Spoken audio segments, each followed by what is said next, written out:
जय Hind everyone. I hope आप सब लोग बहुत ही अच्छे होंगे और अपनी पढ़ाई को भी अच्छे से कर रहे होंगे। चलिए हम अपनी आज की रीडिंग की क्लास को शुरू करते हैं।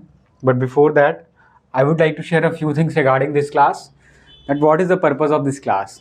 इस क्लास का पर्पज़ ये है कि आप अगर अभी किसी गवर्नमेंट एग्ज़ाम की प्रिपरेशन कर रहे हो और वहाँ पे अगर आप इंग्लिश रीडिंग में प्रॉब्लम फेस करते हो, आपको जो रीडिंग बेस्ड जो क्वेश्चंस होते हैं वो सॉल्व करने में प्रॉब्लम फेस करना होता है, तो हमारा इस क्लास का पर्पज़ ये है कि धीरे धीरे करके, है ना, वर्ड बाय वर्ड हम न्यूज़ आर्टिकल के थ्रू, द हिंदू का हम न्यूज़ आर्टिकल पिक करते हैं और उसके थ्रू हम अपनी रीडिंग को इम्प्रूव करने की कोशिश करते हैं और धीरे धीरे उसमें हम एक्सेलेंसी को गेन करते हैं। ठीक है, और धीरे धीरे इस क्लास को आप देखोगे करते करते आप कैसे पोजीशन पे, कैसे सिचुएशन में पहुंच जाओगे जहां से आप रीडिंग बेस्ड जितने भी क्वेश्चंस आते हैं आपके एग्जाम में, चाहे आरसी के क्वेश्चंस हो, क्लोज टेस्ट हो, पैराजम्बल हो, और भी बहुत सारी चीज़ें आती हैं जो आपकी रीडिंग स्किल अगर आप बहुत अच्छी है तो आप वहाँ से इन सारे क्वेश्चन को सॉल्व कर पाएंगे। ठीक है, तो आज का आर्टिकल बेसिकली किस चीज़ के बारे में है, तो फेडरलिज्म वर्ड आप लोगों ने काफ़ी सुना होगा, नहीं भी सुना होगा तो आज आप जान जाएंगे कि क्या होता है इसका मतलब। तो एक न्यू एजुकेशन पॉलिसी जब 2020 में आई थी तो उसको इम्प्लीमेंट करने के लिए सरकार और भी बहुत सारी स्कीम्स को लेकर के आ रही है, फंड प्रोवाइड कर रही है। ठीक है, तो किसी भी जैसे जो एजुकेशन है, क्योंकि एजुकेशन एक कंकरेंट लिस्ट का पार्ट है, मतलब कि वो उस पर अगर नियम कानून बनाना है तो सेंट्रल गवर्नमेंट भी बना सकती है और साथ ही साथ स्टेट की सरकार भी बना सकती है। तो सेंट्रल गवर्नमेंट से कुछ फंडिंग्स जो कि स्टेट गवर्नमेंट्स को दी जानी चाहिए, तो देयर आर 3 स्टेट्स जिन्होंने इस न्यू एजुकेशन पॉलिसी के कुछ प्रोविजंस का अपोज किया, जिनमें केरला, तमिलनाडु और वेस्ट बंगाल जैसे कुछ स्टेट्स आ जाते हैं। तीनों ही स्टेट ने अपोज किया इसको due to certain provisions of that NEP 2020। तो उसी को फंड को लेकर के अभी फंड को भी थोड़ा सा रोक दिया गया है। तो अभी केरला की सरकार ने क्या किया था, इस को अप्रूवल दे दिया था, बट फिर से वहाँ की जो पॉलिटिकल पार्टी है उनके अंदर ही कई सारे रिफ्ट क्रिएट हो गए हैं, जिनसे अभी के टाइम पे वो हॉल्ट पे चला गया है। ये जो फंडिंग है वो भी रुक गई है और स्टेट्स भी डिमांड कर रही हैं कि हाँ उनको ऑटोनॉमी दी जाए। ठीक है, अभी हम डिटेल में जानेंगे इस आर्टिकल में पढ़ के क्या है। तो सबसे पहले जान लेते हैं थोड़ा फेडरलिज्म के बारे में, आखिर है क्या ये फेडरलिज्म। तो फेडरलिज्म का क्या मतलब होता है? अ सिस्टम, एक ऐसा सिस्टम जो कि गवर्नमेंट का, ना, गवर्नमेंट का एक ऐसा सिस्टम जहाँ पे जो पावर होता है वो डिवाइड होता है किसके बीच में, तो 2 लेवल्स के बीच में डिवाइड होता है। हमारी कंट्री भी ऐसी ही कंट्री है जहाँ पे हमें सेंट्रल गवर्नमेंट भी देखने को मिलती है और साथ ही साथ स्टेट गवर्नमेंट भी देखने को मिलते हैं। यानी हमारे यहाँ पावर सेंट्रलाइज नहीं है, किसी एक के हाथ में नहीं है, डिस्ट्रीब्यूटेड पावर है, हाँ, चाहे वो पॉलिटिकल पावर हो, चाहे whatever the power we have. ठीक है, where power is divided into 2 levels, the central government and the state governments. ठीक है, तो सेंट्रल गवर्नमेंट और स्टेट गवर्नमेंट्स में ये पावर डिवाइडेड है, that is called federalism. Both have their own areas, इन दोनों के पास खुद के एरियाज होते हैं, areas of authority, and can make laws independently, और वो इंडिपेंडेंट होकर के, फ्री होकर के कोई भी नियम कानून जो कि लिस्ट में गिवन होता है उस पर वो नियम कानून बना सकते हैं। एग्जाम्पल के तौर पर हम देखें तो इंडिया का अगर हम अंदर बात करें तो जो सेंट्रल गवर्नमेंट है वो हैंडल करती है, जैसे डिफेंस हो गया, फॉरेन अफेयर हो गया, करेंसी होगी, है ना, ये सारी चीज़ें सेंट्रल गवर्नमेंट हैंडल करती है। साथ वहीं पे जो स्टेट्स हैं वो क्या हैंडल करती हैं, तो मैटर जैसे कि पुलिस, हेल्थ एंड एग्रीकल्चर जैसे कुछ सब्जेक्ट्स हैं जिनके ऊपर स्टेट गवर्नमेंट्स नियम कानून बनाती है और उनकी एरिया ऑफ अथॉरिटी होती है, तो ये स्टेट गवर्नमेंट का पार्ट होता है।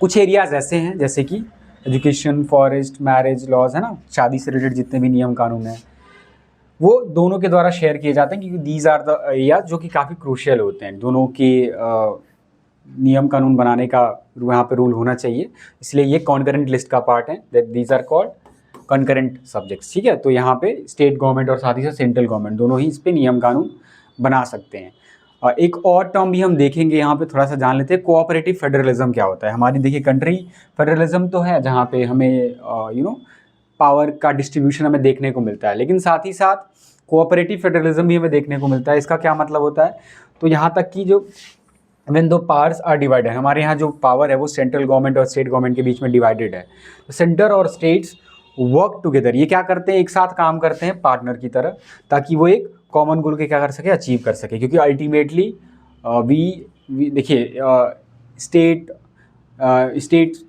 से मिलकर ही कंट्री बनी हुई है ना। हमारी पहले एक कंट्री थी, उनसे कई सारे स्टेट्स बने हुए हैं, ठीक है। तो उनका एक इंडिविजुअल पर्पस भी होता है that they have to make development in their states, but साथ ही साथ हमारा एक कॉमन गोल भी है कि हमें as a whole, as a country, हमें एक कॉमन गोल को अचीव करना है। हमारी पूरी की पूरी जितनी भी सोसाइटी है, जितनी भी स्टेट्स हैं, हर स्टेट में इक्वली डेवलपमेंट हो, बहुत सारी चीज़ें हो, तो हमारा एक गोल भी है, ठीक है।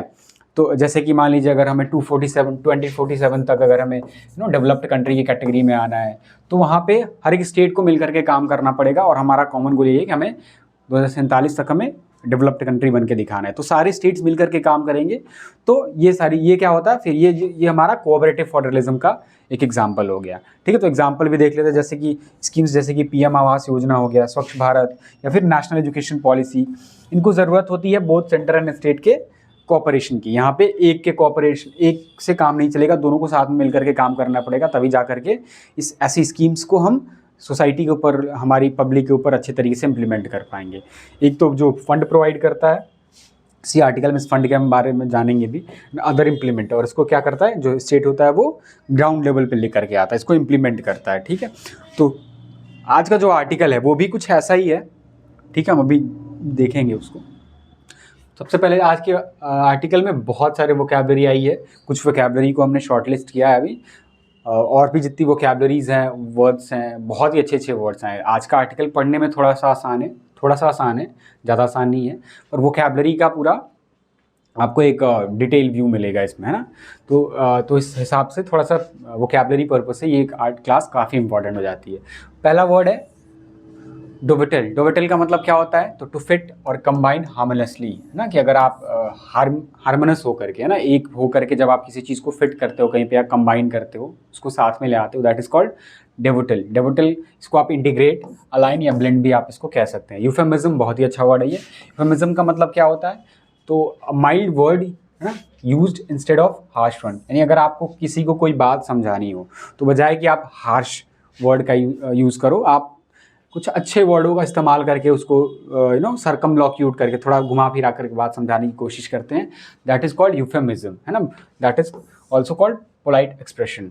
रिडंडेंट क्या होता है, रिडंडेंट का मतलब होता है अननेसेसरी, नो लॉन्गर नीडेड और यूज़फुल, यानी कोई ऐसी चीज़ जिसकी अब हमें ज़रूरत नहीं है, या फिर वो यूज़फुल नहीं है वैसी, अननेसेसरी या सुपरफ्लुअस, है ना। जैसे कि एग्जाम्पल के तौर पर मान लीजिए अगर आप ऑलरेडी किसी अच्छी पोजीशन पे है ना, अच्छे पोस्ट पे हैं, और उससे अगर आपको लोअर पोस्ट की कोई जॉब मिल रही है ना, अगर आपने एग्ज़ाम क्वालिफाई किया है कोई, तो आपके लिए फिर वो रिडंडेंट हो जाएगा, अननेसेसरी हो जाएगा, क्योंकि आप अगर ऑलरेडी पहले से अच्छे पोस्ट पे हो, तो आप उसको छोड़ करके उससे लोअर पोस्ट पे नहीं आएंगे, ठीक है। डिटेंटी क्या होता है, बहुत ही अच्छा वर्ड है ये, वन वर्ड के फॉर्म में आ सकता है। The easing of hostility between parties, यानी जब दो पार्टीज़ के बीच में ऐसी कंडीशन, ऐसी सिचुएशन जब उनके बीच की जो हॉस्टिलिटी है वो कम हो रही हो, ईज हो रही हो, दैट इज कॉल्ड डिटेंटी, है ना। रिकॉन्सिलिएशन या ट्रूस भी आप इसको कह सकते हैं, शांति।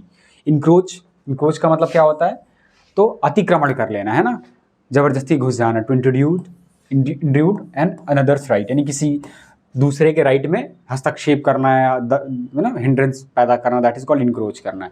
इन्फ्रिंज या ट्रेसपास भी आप इसको कह सकते हैं। कंटेंशन बहुत ही नॉर्मल वर्ड है, हालांकि बहुत इंपॉर्टेंट है, that is a heated disagreement, एक ऐसा डिसएग्रीमेंट, असहमति जो काफ़ी हीटेड हो, गहमा गहमी भरा हो, that is called contention. Dispute, conflict या कंट्रोवर्सी भी आप इसको कह सकते हैं। माइलस्टोन क्या होता है, तो माइलस्टोन बहुत ही अच्छा वर्ड है, वन वर्ड के फॉर्म में क्वेश्चंस पूछे जाते हैं इस पर। एक सिग्निफिकेंट अचीवमेंट, यानी एक बहुत ही बड़ा achievement, that is called milestone. Landmark या ब्रेक थ्रू भी आप इसको कह सकते हैं, यानी बहुत बड़ी सक्सेस को आप क्या कहते हैं, माइलस्टोन कहते हैं। इन्फ्यूज़ क्या होता है, इन्फ्यूज़ का मतलब होता है to fill with an idea, यानी किसी चीज़ को एक आइडिया से भर देना, दैट इज कॉल्ड इन्फ्यूज़ करना, इंट्रोड्यूस करना। इम्ब्यू या इंजेक्ट करना भी आप इसको कह सकते हैं, यहाँ पे इंट्रोड्यूस भी आप लिख सकते हो, ठीक है, इंट्रोड्यूस भी इसका मतलब होता है, ठीक है। तो आज के आर्टिकल के कुछ इंपॉर्टेंट वोकैबलरी है। चलिए हम अपने आर्टिकल पे आगे बढ़ते हैं और देखते हैं कि आज हमारे पास, आज हम किस तरीके से, आज का हम सेकंड आर्टिकल पढ़ने जा रहे हैं, किस तरीके से हम अपनी रीडिंग को इम्प्रूव करने की में आगे बढ़ते हैं, ठीक है। फेडरलिज्म एंड फंड्स, पहली बात हमने अभी देख लिया, फेडरलिज्म क्या होता है, और फंड का मतलब पैसा, है ना। फंड किससे, तो सेंट्रल गवर्नमेंट से जो पैसा आता है स्टेट गवर्नमेंट को, और यहाँ पे पर्टिकुलरली एजुकेशन से रिलेटेड जो फंड आते हैं सेंट्रल गवर्नमेंट की तरफ से, जैसे कि अभी हमने NEP की बात करी, तो NEP को इम्प्लीमेंट करने के लिए सेंट्रल गवर्नमेंट की तरफ से बहुत सारे फंड्स दिए जाते हैं स्टेट्स को। तो कुछ स्टेट्स ऐसे हैं जो उनके कुछ प्रोविजंस को नहीं मानते हैं, उसको लेकर के उन्होंने अपोजिशन शो किया है ना, तो प्रोटेस्ट शो किया है। तो उसी को लेकर के आज का आर्टिकल है। State autonomy can not be bargaining point, यानी जो स्टेट की ऑटोनॉमी है, किसी भी स्टेट की जो ऑटोनॉमी का मतलब क्या होता है, फ्रीडम, लिबर्टी, यानी अपने स्टेट में वो अपने हिसाब से नियम कानून बना सकते हैं, लोगों की भलाई के लिए काम कर सकते हैं। उनकी जो ऑटोनॉमी है उसको एक bargaining can not be bargaining point, यानी एक बार्गेनिंग पॉइंट नहीं हो सकता, यानी ऐसा कोई पॉइंट, ऐसा कोई इशू, मुद्दा नहीं हो सकता जिस पे आप बार्गेन करो, मोल भाव करो। और किस चीज़ के लिए, फॉर अवेलिंग सेंट्रल फाइनेंसिंग, यानी अवेल करने के लिए, फ़ायदा लेने के लिए, किस चीज़ का, सेंट्रल फाइनेंसिंग का, यानी अगर स्टेट की गवर्नमेंट सेंट्रल की तरफ से आने वाले जो फाइनेंसिंग है, जो पैसा है, फंड्स हैं, उसको अवेल करना चाहती हैं, फ़ायदा लेना चाहती हैं, तो अगर आप उसको स्टेट ऑटोनॉमी को का मोल भाव करके देने की कोशिश करेंगे तो दैट इज़ नॉट राइट। ठीक है, यही इस आर्टिकल में कहेगा। Kerala sprang surprise last week, Kerala ने एक सरप्राइज दे दिया पिछले हफ्ते बाई साइनिंग अप करते हुए किस चीज़ को, फॉर द स्कीम, यानी इस स्कीम के लिए, यानी इस स्कीम के लिए साइन करते हुए केरला ने एक सरप्राइज दे दिया। कैसे, प्राइम मिनिस्टर, और ये स्कीम क्या थी, prime minister schools for rising India, ये PMC स्कीम थी ये। दैट डोवेटल्स, जो कि क्या करता है, डोवेटल करता है, यानी फिट बैठता है कहाँ पे, NEP में, है ना। NEP that is national education policy 2020 के अंदर, यानी इसी के अंदर ये आता है PMC जो स्कीम है। और ये किस लिए है, टू अपग्रेड, ताकि अपग्रेड कर सके, इम्प्रूव कर सके, एंड और ब्रांड कर सके, यानी वैल्यूएशन दे सके उसको, किसको, 14,500 स्कूल्स को नेशन वाइड, यानी पूरे देश भर में, एज मॉडर्न इंस्टीट्यूशन, यानी मॉडर्न इंस्टीट्यूशंस के तौर पे उनको अपग्रेड और ब्रांड किया जा सके। तो ये PMC का उद्देश्य है। Kerala one of the 3 states, Kerala जो कि उन तीनों स्टेट्स में से एक है जो कि अपोज कर रहे हैं द NEP 2020, यानी 2020 का। द अदर बाकी कौन कौन है इसमें, तमिलनाडु और West Bengal. On the contention, जो कि किस पे है, कंटेंशन पे, यानी डिसएग्रीमेंट पे है, असहमति पे है, दैट की इट शॉर्ट, क्योंकि इसने कोशिश करी, जो NEP 2020 है इसने कोशिश की, या जो PMC है इसने कोशिश की, टू इंक्रोच कर ले, यानी राइट को क्या, अतिक्रमण कर ले, उसको हथियार ले, ऑन द सब्जेक्ट, उन सब्जेक्ट को लेकर के जो कि है स्कूल एजुकेशन, हाँ, स्कूल एजुकेशन से रिलेटेड जो सब्जेक्ट है उस पर इंक्रोच कर ले, इसने कोशिश की इस PMC योजना ने, which is in the concurrent list. और ये वही स्कूल एजुकेशन है जो कि कंकरेंट लिस्ट का पार्ट है। एंड इन्फ्यूज़, और इसने और क्या कर दिया उसने, एंड कोशिश की किस चीज़ की, इन्फ्यूज़ करने की, यानी इंट्रोड्यूस करने की, लाने की, इट विथ कम्युनल बायस, यानी इससे क्या हो सकता था, कम्युनल बायस भी आ सकता था, यानी कम्युनल, यानी एक पर्टिकुलर रिलीजन को फेवर करना, that is called communal bias. And और क्या कर सकता था ये, एंटी साइंटिफिक कंटेंट, यानी इसको भी लेकर के आ सकता था, यानी लॉजिक को छोड़ करके इलॉजिकल, इरैशनल बातें, कंटेंट को लेके आ सकता था। तो इस चीज़ से इन्होंने अपोज किया था। वॉज एविडेंटली, तो जो केरला है वो जाहिर तौर पे looking to gain central fund, वो भी कुछ राह देख रहा था, किस चीज़ का, सेंट्रल के द्वारा पाए जाने वाले फंड का।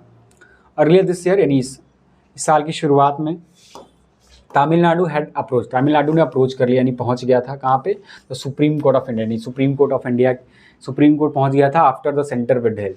कब पहुंचा ये, जब हमारी जो सेंट्रल गवर्नमेंट है उन्होंने विथ होल्ड कर दिया, यानी क्या कर दिया, उसको रोक दिया, किसको, फंड्स को, यानी पैसे को, अंडर द समग्र शिक्षा स्कीम, यानी इस यानी जो समग्र शिक्षा स्कीम है इसके अंदर जो फंड मिलने वाला था उसको रोक दिया। तो सुप्रीम कोर्ट में पहुंच गया तमिलनाडु। और ये किस चीज़ को लेकर के ये सेंट्रल गवर्नमेंट ने फंड को रोका, ओवर द स्टेट्स रिफ्यूज़ल, यानी स्टेट के रिफ्यूज़ल को लेकर के, टू अडॉप्ट, कि वो अडॉप्ट कर लें, अपना लें द NEP PMC फ्रेमवर्क को, यानी NEP के अंदर जो PMC फ्रेमवर्क है उसको अपनाने से मना कर दिया, तो फंड को रोक दिया सेंट्रल गवर्नमेंट ने। केरलाज अग्रीमेंट, केरला का जो अग्रीमेंट, जो सहमति आई थी ऑन अडॉप्ट करने को लेकर के द स्कीम, यानी स्कीम को, इज़ नाउ इन फ्रिज, अब ये फ्रिज है, यानी अब रुक गया है ना। आफ्टर स्ट्राइफ, उस स्ट्राइफ के बाद, उस स्ट्राइफ का होता है डिस्कॉर्ड, है ना, असहमति ही होती है एक तरीके से, जो कि with in the ruling left democratic front, जो कि वहाँ केरला की जो सरकार है किसके द्वारा चलाई जा रही है, LDF के द्वारा। तो जो सत्ता में है ना LDF, उनकी जब इनके अंदर स्ट्राइफ के इनके अंदर ही स्ट्राइफ की वजह से ये फ्रीज हो गया है सून। और ये कब हुआ, जल्दी ही आफ्टर द गवर्नमेंट, जब सरकार है वहाँ की केरल की सरकार ने साइन कर लिया the PMC memorandum of understanding, यानी पीएमसी के अंदर जो एक एमओयू साइन करना था उनको साइन कर लिया किसके साथ में, विद द सेंटर, यानी सेंटर के साथ में। तो एक स्ट्राइव क्रिएट हो गया जिससे अभी फ्रिज हो गया ये स्कीम।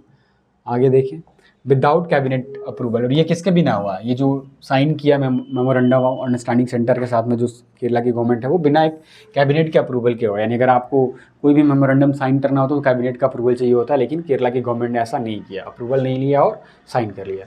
एंड इशू, एक ऐसा इशू डिफर्ड ट्वाइस, जो कि डिफर्ड हुआ यानी अलग हुआ किससे, ट्वाइस, कई बार, 2 बार इन कैबिनेट मीटिंग, यानी कैबिनेट मीटिंग के अंदर कैबिनेट मीटिंग हुई इस मुद्दे को लेकर के, लेकिन इस पर राजी नहीं हुई कैबिनेट। द CPI, जो CPI है दैट इज की LDF पार्टनर, जो कि एक क्या है, काफ़ी इंपॉर्टेंट LDF का पार्टनर है, डिमांडेड एन इमीडिएट विड्रॉल, इसने भी क्या किया, डिमांड की, मांग की, किस चीज़ की, एक तुरंत होने वाले विड्रॉल की, यानी वापसी की, यानी इसको हटा लिया जाए।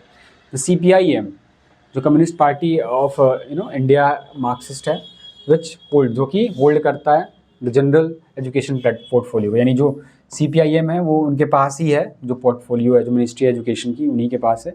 इनिशियली डिफेंडेड, शुरुआत में उन्होंने क्या किया, डिफेंड किया, बचाव किया, द डिसीजन इस फैसले की, आर्ग्यूइंग, आर्ग्यू करते हुए, तर्क देते हुए, दैट की इनरोलमेंट इन पीएमश्री, जो इनरोलमेंट, दाखिल होने का जो काम है पीएमश्री के अंदर, वॉज नेसेसरी, वो ज़रूरी है, वो ज़रूरी था, टू अवेल, ताकि पा सके, फ़ायदा ले सके किस चीज़ का, फेडरल फंड का, यानी सरकार, सेंट्रल गवर्नमेंट की तरफ से जो फंड डिस्ट्रीब्यूट होगा तो उसका फ़ायदा लेने के लिए ज़रूरी था, ऐसा CPIM का कहना था। विथ हेल्ड, तो उसने भी क्या किया, with held under the SS, जिसको रोक दिया गया था किसके अंदर, SS के अंदर, यानी समग्र शिक्षा के अंदर, तो इसके लिए बहुत ज़रूरी था। Which had led to salary error, इसकी वजह से क्या हुआ है, इसकी वजह से जो सैलरी एरर्स आ गई हैं, सैलरी एरर्स का मतलब कि for teachers and non teaching staff, यानी जो टीचर्स हैं और जो नॉन टीचिंग स्टाफ हैं, है ना, जो पढ़ाने के अलावा और बहुत सारे काम करते हैं, उनकी सैलरी रुक गई है ना, अभी स्टे में है, तो उसके लिए बहुत ज़रूरी था कि हम इस चीज़ को अपना लें। तो CPIM, ये CPIM का कहना था, CPIM क्लैरिफाइड, इन्होंने स्पष्ट कर दिया दैट की केरला रिमेंड अपोज्ड, केरला बना हुआ क्या है, अपोज्ड, अभी भी इसके विरोध में, टू द NEP 2020, यानी जो, और ये अपोज किसको लेके हैं, NEP 2020 को लेकर के हैं, and would retain control over its school curriculum, और अपने कंट्रोल को बनाए रखेगा किसके ऊपर, अपने स्कूल के करिकुलम के ऊपर, यानी स्कूल के अंदर क्या पढ़ाया जाएगा, क्या कंटेंट प्रोवाइड किया जाएगा, किस तरीके का सब्जेक्ट फॉलो किया जाएगा, तो इस पर उन्होंने क्लैरिफाई कर दिया कि ये अपने कंट्रोल को बना के रखेगा। द एलाइज, यानी जो ये एलाइज हैं, रीच्ड अ डिटेंटी, वो क्या पहुँच गए, एक डिटेंटी पे पहुँच गए। डिटेंटी का मतलब भी देखा हमने कि एक ऐसी सिचुएशन जहाँ पे सब लोग डिस्प्यूट जो है वो शांत होना शुरू हो जाता है, तो यहाँ पे पहुँच गए। और वेडनेसडे के दिन अ cabinet sub committee will scrutinise, और क्या कहा इन्होंने, वो डिटेंटी क्या था, एक कैबिनेट की सब कमेटी होगी, वो क्या करेगी, विल स्क्रूटनाइज, वो छानबीन करेगी, एग्जामिन करेगी द MOU, यानी MOU को, यानी मेमोरेंडम ऑफ अंडरस्टैंडिंग को। इम्प्लीमेंटेशन ऑफ पीएमश्री, जो इम्प्लीमेंटेशन यानी ग्राउंड लेवल पे लेकर के जो आने का काम है पीएमश्री को, विल रिमेन सस्पेंडेड, वो अभी भी क्या रहेगा, सस्पेंडेड रहेगा, until the sub committees recommendation, जब तक कि इस कमेटी की रिकमेंडेशन नहीं आ जाती तब तक ये सस्पेंडेड रहेगा। तो centre will be formally inform, जो सेंटर है उसको फॉर्मली क्या किया जाएगा, इन्फॉर्म कर दिया जाएगा ऑफ द डिसीजन, इस डिसीजन को लेकर के, जो भी कैबिनेट डिसीजन लेगी उसको फॉर्मली बता दिया जाएगा सेंट्रल गवर्नमेंट को।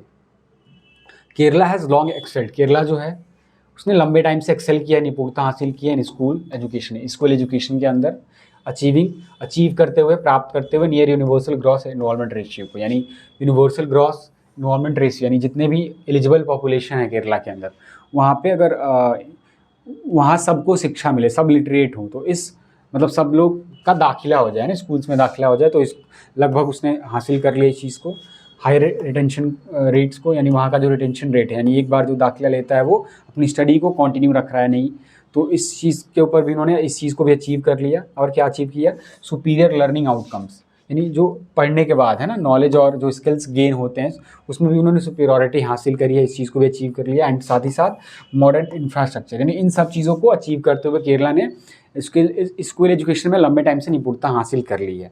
माइलस्टोन्स, ये ऐसे बड़े बड़े अचीवमेंट्स हैं that render many NEP 2020 targets, जो कि कई सारे जो NEP 2020 के टारगेट्स है, लक्ष्य हैं, उसको रिडंडेंट बना देती हैं। रेंडर का मतलब क्या होता है, रेंडर समथिंग, जिसको अननेसेसरी बना देती है। कई सारे टारगेट जो हैं उनके अंदर, उसको इन द स्टेट, यानी स्टेट के अंदर।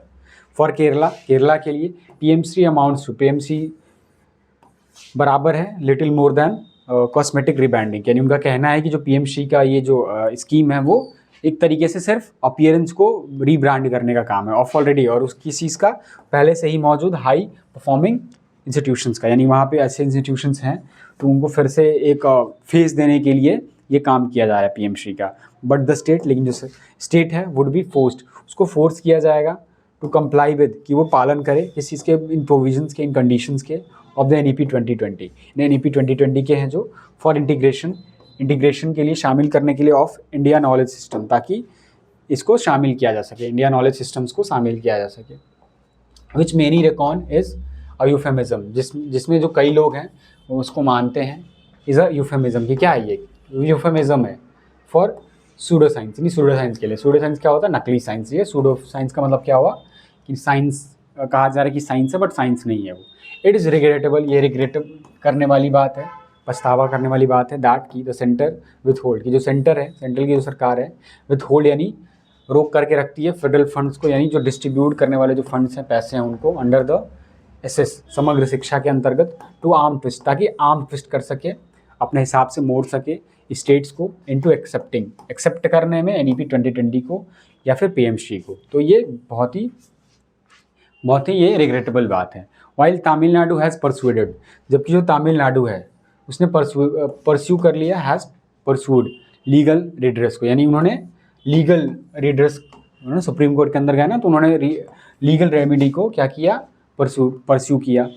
इट्स केस, इसका जो केस है, हैज़ नॉट रिसीव्ड, यानी केरल का जो केस है, मामला है, इसने रिसीव नहीं किया है जुडिशियल एजेंसी को, यानी जुडिशरी की तरफ नहीं। यहाँ पे तमिलनाडु की बात कर रहे हैं, ये जो केस है उसको रिसीव नहीं, उसको मिला नहीं है किस चीज़ को? जुडिशियल एजेंसी को, यानी जुडिशरी की तरफ से कोई एजेंसी नहीं दिखाई गई है इसके केस को लेकर के। इट वारंट्स, जो इसको ये जस्टिफाई करता है, जो तमिलनाडु की सरकार जस्टिफाई करती है। इन इंडियाज़ फेडरल पॉलिटी, यानी इंडिया के फेडरल पॉलिटी में तो जुडिशरी मस्ट रॉबस्टली डिफेंड, जुडिशरी है, सुप्रीम कोर्ट हो, हाई कोर्ट हो, यानी जो न्यायपालिका है उसको रॉबस्टली यानी स्ट्रॉन्ग तरीके से क्या करना चाहिए? डिफेंड करना चाहिए, बचाव करनी चाहिए कोऑपरेटिव फेडरलिज्म की, यानी जो कोऑपरेटिव फेडरलिज्म है उसका बचाव करना चाहिए।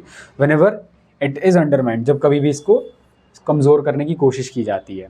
एज केरला पॉजेस, जैसे कि जो केरला है उसने रोक दिया है PMC को, इट मस्ट कंसीडर, तो इसको क्या करना चाहिए? कंसीडर करना चाहिए, यानी केरला को भी क्या ही कह रहा है, केरल को कंसीडर करना चाहिए, समझना चाहिए लिटिगेशन को, यानी उनको भी लीगल एक्शन लेना चाहिए टू सिक्योर, ताकि बचा सकें इट्स राइटफुल शेयर, यानी इसका जो राइटफुल शेयर है, जो वास्तविक जो शेयर है सेंट्रल फंड का, उसको बचा सकें। फेडरलिज्म एंड स्टेट ऑटोनॉमी, यानी जो फेडरलिज्म है और स्टेट की जो ऑटोनॉमी है, can not be bargaining points, वो बार्गेनिंग पॉइंट नहीं हो सकती है ना, लेवरेज करने वाली या मोल भाव करने वाला इशू नहीं हो सकता in the quest for fund, तब जब एक स्टेट फंड के क्या डिज़ायर कर रहा हो। ठीक है, तो यही था आज के आर्टिकल में। चलिए आज के क्वेश्चंस को भी हम देख लेते हैं कि क्या है। आप होप आपको ये आर्टिकल समझ में आया होगा। The first question is Kerala's resistance, यानी केरला की तरफ से जो रेजिस्टेंस आया है to implementing the PMC scheme, PMC के स्कीम को लेकर के प्राइमरली स्टेट, वो मुख्य रूप से क्या दिखाता है? स्टेट का मतलब हाईलाइट करता है reluctance to align with modern education reform. Already उनके यहाँ मॉडर्न एजुकेशन है, तो ये आंसर नहीं होगा हमारा। Inefficiency of India's federal funding structure, ये भी नहीं। द असर्शन है ना of state autonomy against centrally driven policy uniformity, है ना, हमारा ऑप्शन C हो जाएगा कि जो असर्शन है स्टेट ऑटोनॉमी का सेंट्रल की तरफ से चलाए जाने वाले पॉलिसी के यूनिफॉर्मिटी का, तो इसको लेकर के ये रेजिस्टेंस हाईलाइट करता है। The reference of Kerala strong record, यानी जो रेफरेंस दिया गया था इस आर्टिकल में केरला के स्ट्रॉन्ग रिकॉर्ड को लेकर के इनरोलमेंट लर्निंग आउटकम्स में, वो मेनली क्या बताता है? Criticise other states lack of education progress, नहीं, ये आर्टिकल हमारा आंसर बात नहीं कर रहा article. Praise the success of central education reforms, नहीं, इसने स्टेट ने काम किया तो सेंट्रल का कोई इसमें रोल नहीं है।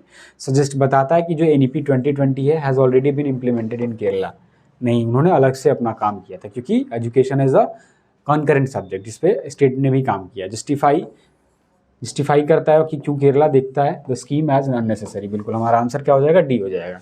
ये इसलिए बताया गया है क्योंकि केरला को ये जो स्कीम है वो रिडंडेंट लगता है, अननेसेसरी है ये। द कॉन्फ्लिक्ट, जो विवाद है PMC स्कीम को लेकर के, best exemplify which broader challenge in Indian government, किस चीज़ को ये ब्रॉडर, मतलब अगर हम आर्टिकल का सार समझने की कोशिश करें तो क्या है बेसिकली, क्यों बताया गया है?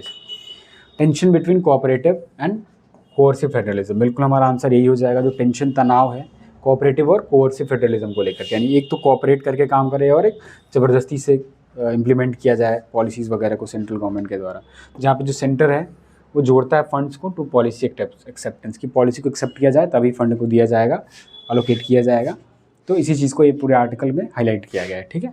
तो ये सारे क्वेश्चंस कर लीजिएगा, और आर्टिकल का PDF अगर आपको लेना हो तो this is our Telegram channel, you can get the access of both the class का भी PDF आपको मिल जाएगा, और यहाँ पे आपको ये आर्टिकल का भी PDF मिल जाएगा, जिसको आप एडवांस में पढ़ के एक बार एडवांस रीडिंग देख सकते हैं। और शाम को जब ये क्लास आप देख रहे हो, जब कभी भी ये क्लास देख रहे हो, उस टाइम पे आप अपनी रीडिंग की अंडरस्टैंडिंग को मैच कर सकते हो, जिससे आप धीरे धीरे इम्प्रूव कर सकते हो, ठीक है। कि जो आपने इस आर्टिकल को समझा और जो हमने यहाँ पे देखा, उसमें क्या सिमिलैरिटी थी, क्या डेविएशन था, ठीक है। तो आज के लिए बस इतना ही, मिलते हैं आपसे नेक्स्ट आर्टिकल में। थैंक यू, जय हिंद।